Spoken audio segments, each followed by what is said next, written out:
देखो एक क्वेश्चन दिया हुआ है कि चेन है जिसकी लेंथ m और l है, मास m, लेंथ l, तो x पार्ट जो है वो हैंगिंग है और बाकी का रेस्ट पार्ट जो है x पार्ट जो है वो एक सरफेस पे है और rest of the part is on hanging. तो अब बोला है कि जो मुझे इस चेन को, इतने वाले चेन को मुझे इसको यहाँ पे रखना है, तो वर्क कितना करना पड़ेगा।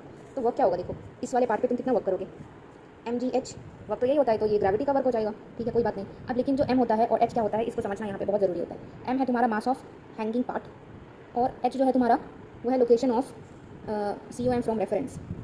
अब देखो मैंने क्या कर लिया, यहाँ पे मैं मान रही हूँ कि यहाँ पे ये इनिशियल जो है वो 0 है, इसको मैंने रेफरेंस माना है, ठीक है। इसको देखो कैसे यूज़ करते हैं इस चीज़ का। तो एक चीज़ बताओ, L मास के लिए लेंथ m है और ये जो है ये 12 है, ये 12/3 है, तो ये चीज़ तुम्हारी L/3 हो जाएगी।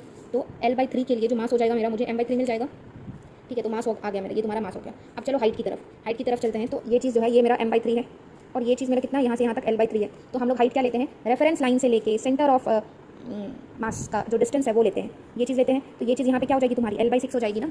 तो लेंथ जो h जो आ गया तुम्हारा L/6 आ गया, तो वर्क जो हो जाएगा तुम्हारा mgh, मास की जगह पे m/3 पुट करो। क्यों, क्योंकि हम लोग जो मास लेते हैं वो हैंगिंग पार्ट का लेते हैं। अब यहाँ पे तो इसका मास कुछ अलग होगा, यहाँ पे मास कुछ अलग होगा। तो m लेंथ के लिए अगर मास m है, l लेंथ के लिए मास m है, तो L/3 के लिए m/3 हो गया। अब इसमें g लगा दो। अब इसमें h कैसे लगाएंगे, h का मैंने फिर से तुम्हें बताया कि सेंटर ऑफ मास से लेके जो इनिशियल रेफरेंस लाइन का है उसके बीच का डिस्टेंस लेना है। तो देखो यहाँ तक का तो तुम्हारा L/3 है, तो यहाँ तक तो इक्वली डिवाइड कर दो, तो ये तुम्हारा L/3 हो जाएगा। तो L/3 था ना, L/6 हो जाएगा, 2 से डिवाइड करेंगे तो ये हो गया तुम्हारा ml/18। तो ये ये क्या लिख रही हूँ, तो वर्क डन तुम्हारा क्या हो जाएगा mgl/18। ये तो तुम्हारा आगे की ये जो वर्क डन कौन कर रहा है, ये तुम्हारा एक तरीके से ग्रेविटी तो कर रहा है, लेकिन तुमको क्या करना है, इसका नेगेटिव करना पड़ेगा तुमको। तो वर्क डन जो हो जाएगा वो तुम्हारा हो जाएगा -mgl/18।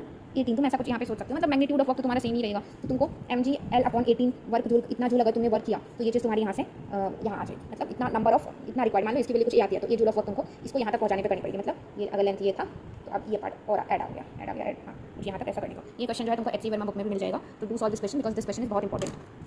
मास हम लोग क्या लेते हैं, मास ऑफ हैंगिंग पार्ट, इसको हम लोग कैसे निकालते हैं, do it by unitary method.